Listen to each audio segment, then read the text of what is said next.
What's going on, guys? Sean Don is back. Technical analysis number 3 on the day. Here we have one of the newest SDTC online clients. Here we have Jacob Searles. I'm not really sure how to say his name. Searles? Searles? Something like that. So sorry, Jacob. Got your name butchered. But yeah, here he is throwing the weight. Like I said, newest member. Let's take a look. Goes to University of Mary. D2, I want to say in South Dakota. I don't know, it's somewhere kind of near Minnesota. Or is it North Dakota? I don't know. But, so one more time.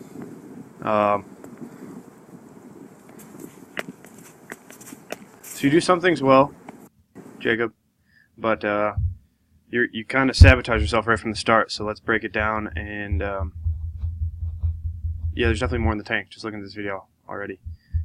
So the sling start is good, but in typical sling start fashion, and I don't know why this is a thing in the US, but when people start the weight, or even the hammer, they make this preliminary swing so big and high, like it comes chest height and then drops back down, and then from there you have to take all this up and down momentum and turn it into flat rotational momentum. And it's really hard to do. So this preliminary swing, just try to flatten this out. So don't bring it so high. Don't bring it so high. Just think about bringing it kind of flat across you. Like, don't let it get probably more than like belly button high. Once again, that'll make it easier because you're taking rotational momentum and keeping it rotational. From there, looks like you have a little bit too much weight on your right side and not enough weight on your left side, at least for this position right now. Let's take a look. So yeah, you can see it looks as if you probably, once again, 60-40, too much weight on the right side. You should be back over this left foot, hips over this left foot, shoulder over this left foot, at least for the close to it. It doesn't have to be perfectly in line with that left foot, but it needs to be at least more over there. I'd say 60-40 left foot, right foot, but right now it's 60-40 right foot, left foot. You know, more weight on the left side, less weight on the right side. And then from there, because you have so much weight on the right side, it makes it really hard to turn the right leg. And then since you can't turn your right leg, as you can see, it doesn't really turn at all until ball gets to just about zero. But since you're not using that right side at all and you have all this weight on the right side, to get the ball going in the entry, you're going to create a bunch of tension with this left side, which you can see right here. I'm sure you can feel this left side working in the entry, while the right side, as you can see, the right arm is bent. If the right arm is bent, that means you're not really using the right side too much. And so yeah, so you can see that right arm and right foot, that right side doesn't really kick in until the ball gets to about there, and by that time it's too late. This right foot and this right arm need to be straighter and extend out more. So like at this point, your right arm should be more or less extended out straight. Your right foot should be turning. If you start turning your right foot as the ball comes through 270, it'll be much more easy to feel that right side working and to prevent this left side from creating so much tension. Outside of that, as the ball comes through zero, once again, the left side's doing all the work. So left side axis should stay where it is right here, but instead this left hip shifts back, that left knee straightens out, and you kind of just prevent yourself from really letting the ball go long out left each turn. And you can even see through your head and your shoulder, as the ball comes through zero, once again this left shoulder kind of pulls back and stays tight. The ball never really gets ahead. You never really work with the ball, you're always ahead of it. Like I said, this left side's always working ahead. Your left foot is the key indicator of that outside of this left shoulder and left. Your head's ahead of the ball, your left foot's ahead of the ball, your left knee's ahead of the ball, and you can just see there's a lot of tension through the left arm, but your right arm is barely, it's almost fully extended but not quite, and then this right leg is kind of left behind. From there you get to the side of the foot and then you rise up a little bit. So once again, that's a symptom of left side pulling. left side leading, left side dragging, left side pulling, whatever you want to call it. And then, yeah, so the left side is just, that's the biggest problem right now, is that left side just taking over right from the start.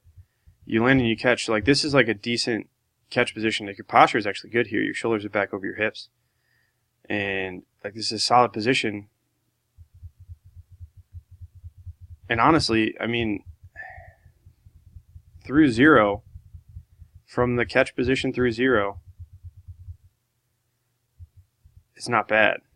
The only problem is, like I said, once again, once you have tension in this left side, it's almost impossible to shut it off and get that right side working again. It's very, very, very hard. And if you do, it honestly just kind of messes the throw up even more. But yeah, so you can see, once again, you're ahead of the ball. Eyes are turned ahead of the ball. Ball's back over the right leg, which is actually a good thing, but your right arm is still, once again, kind of tight. You got to extend, literally push your right arm straight to get that to straighten out. But otherwise, like I said, your head's ahead, left foot, left leg is ahead again, and the ball is way behind that left shoulder. And then same thing as in the first turn, you kind of straighten out that left leg a little bit. This left shoulder really comes back. You can see it's more pronounced here. Left shoulder comes away. Right arm isn't straightened out. Ball doesn't get out left, doesn't really get forward. You come around, and once again, like decent position here. Not bad. Not as good as the previous catch, but hips are still more or less over shoulders. You need to think about stepping in the direction of the sector. So, as you can see, you kind of come around, and this right leg comes around, and you over-rotate, and you land with your right foot just a little bit closer towards the camera than your left foot. And that's not necessarily the best thing.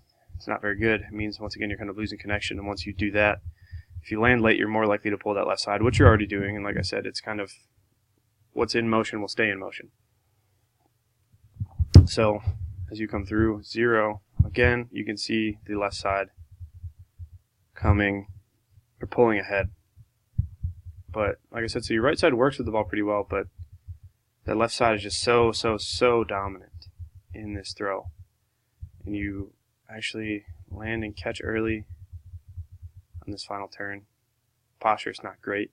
You can see hips are back, shoulders are forward, but you're nice and long against the ball. Like you can see the tension here. Like you're doing a good job of staying back against the ball at this point and getting through on the finish. Like that's a decent finish. You're just kind of sabotaging yourself right from the start. So like I think, like I'm glad that we're working together for, you know, online, because I think you can make a lot of progress. And I think you can throw a lot farther. I think you have potential. Like you have some people, you see them throw hammer and they just don't have the relaxation ability through their arms to really have them throw as far as possible. And I think for you, I think like I said, there's a lot of things that could be improved, and I'm excited to see you progress in the future as we keep working together. The biggest thing for you, Jacob, is, so like I said, flatten out this sling start entry. Set your posture, so meaning more over the left side, hips forward, shoulders back. And then from right here, all you need to think about is extending that right arm as much as possible and turning that right leg as much as possible and staying over this left side. Once that happens, you need to wait for the ball to pass. You need to stay patient. You need to let the ball get ahead of you. That might be a tough concept to understand because it is a very different event than the shot put and discus, where you always want to keep the ball back over the right hip or the disc back over the right hip, whatever it might be. In the hammer, you need to literally let the hammer get ahead.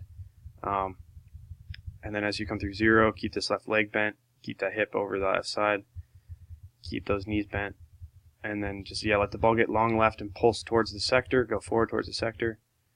And same thing, every turn is pretty much the same.